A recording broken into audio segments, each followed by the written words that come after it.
Tony Durkin, a Saturday lunchtime here in the town centre.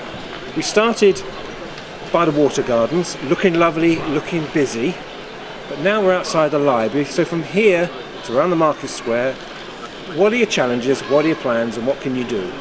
Absolutely, Michael, and I think there is a clear indication of the success of what's been happening in the water gardens as well as the Harvey Centre, with the investment that's been taking place there, with the new cinema, 3 restaurants, takeaway.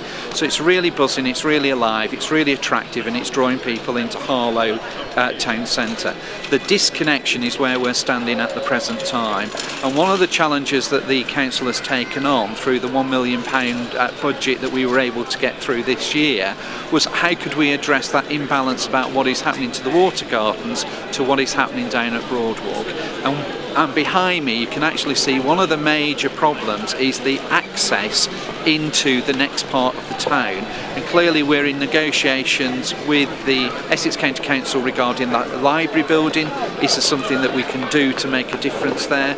But also Redstone House, if you look at that, it's a very red brick area. We need to make that more attractive to enable people not only to come from the water gardens into the Broadwalk, but people from Broadwalk wanting to come down into the water gardens. So what can you actually, with the library, the very large 1960s building, what can you actually do? Well, we've been in discussion with the library over a number of years to see whether or not we could draw the library back a little bit to enable the walkway to be much easier. One of the other options may well be is that we could actually see whether or not the library would go into a partnership perhaps with the post office or someone like that to create an opportunity for more people to go through and to actually use the services rather than what is currently doing, stopping here and going home. And what we want to do is to get the whole of the town centre working in a cohesive way.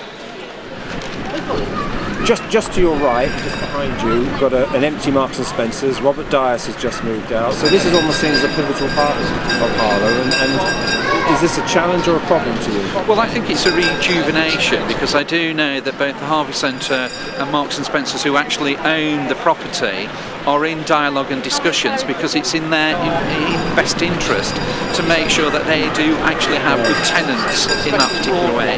And whilst it's got nothing to do with the council over this particular issue, we're very interested in what's happening, and we do have confidence that both those partners will be having tenants in sooner rather than later. Okay. So again, it's a really, I think it was a disappointment that Marks and Spencer's left. We understood why it is, but it actually now provides us with another opportunity. But you're absolutely right. One of the big problems that we've got in Harlow is that disconnection between where we're looking at the water gardens and where we're looking at now. And one of the big problems is that people don't know where the different shops and activities are. Such as if you're over there, you don't know where Boots are, you don't know where WH Smith's is. So one of the simple things that I can do as the cabinet member for this area is to create more better signage for people, so it makes it easier for them to move smoothly through the whole of the town centre rather than just one particular area as well. In the heart of the Broadwalk here, it's busy-ish, but do you think it's a little bit cluttered? Oh, absolutely, and certainly this is one of the messages that we've got from the businesses, is that the fact is we are corralling people going either side, and what we want to do is open that sense of space and opportunity, and that will also then provide more opportunities for people to see the vibrant market that we're hoping to develop further down. So certainly in the short term, the important thing that I'm actually going to be doing over the next couple of weeks is that the old flower bed things behind me are all going to be removed.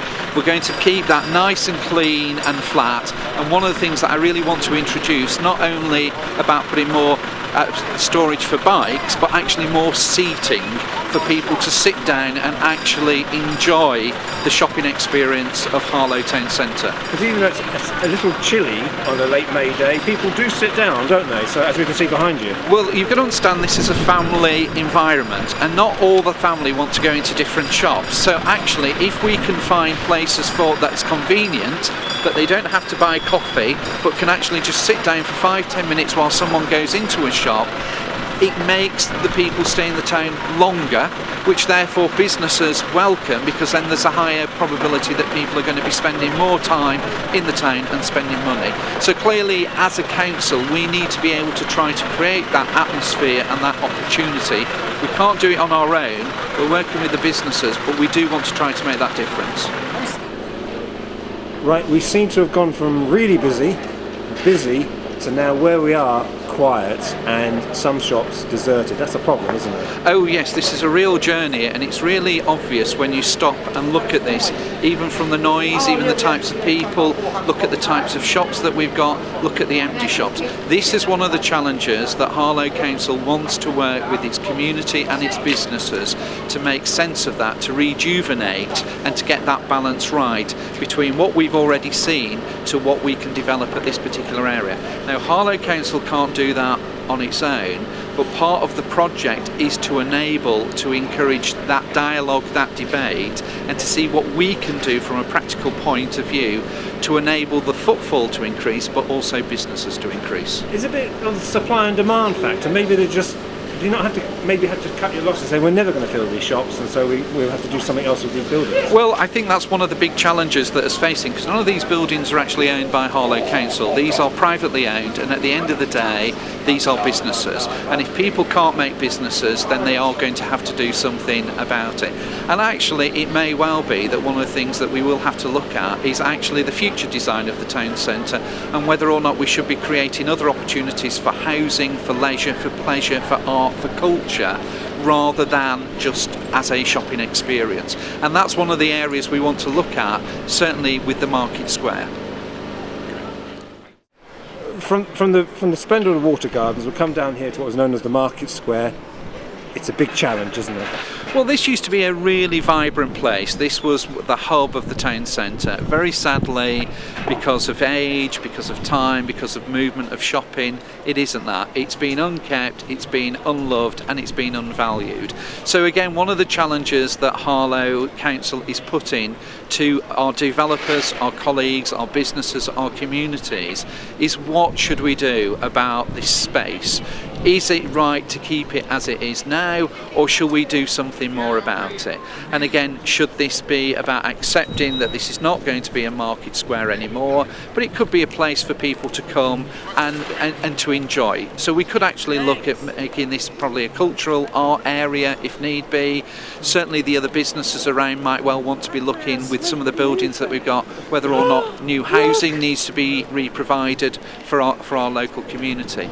So this is actually a opportunity, and I think it's really right and proper that Harlow Council is now getting around the table with other people to actually talk about what is the future for this particular space. I'm optimistic that we can make this happen. I'm enthusiastic that we can really make that step change as a legacy for the rest of the town, so that we can fuse this area through Broadwalk down into the water gardens, so that we have a combined town centre rather than, at the moment at times, it seems like a disconnected town centre. But a lot of the buildings here and up where the Odeon is or was, etc., are privately owned. So are you, as a council, are you merely a pressure group trying to influence certain businesses to get on board? Yeah, I mean, if you want to call us a pressure group, if you want to call us an advocate for our community, it doesn't matter what your label it is, but actually people elected us to try to make a difference, not only for today's community but for tomorrow. And if you actually look at what's happening around the housing situation, what's happening about access, new jobs, new opportunities at the enterprise zone, we can't stand still and keep looking at this. We've got to do something. So yes, we want to bring everybody around the table. That's what the £1 million enables me to do. It means I can get a project team in here to work with other people who can come up with the right ideas and then hopefully the right solutions.